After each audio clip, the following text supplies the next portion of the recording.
स्वाधीनता दिवस देशर गर्व और गौरवर प्रतीक। यही दिन भारतवर्ष ब्रिटिश शासन मुक्ति लाभ करथिला।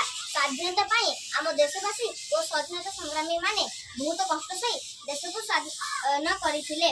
आमे समस्त आम जन्ममाटी को सदा सर्वदा सम्मान रक्षा करबा उचित। अनेक स्वाधीनता संग्रामी अछंती सेति मध्यरु आज एही स्वाधीनता दिवस रे मु नेताजी सुभाष चंद्र बोस विषय कहवा को जाऊँगी।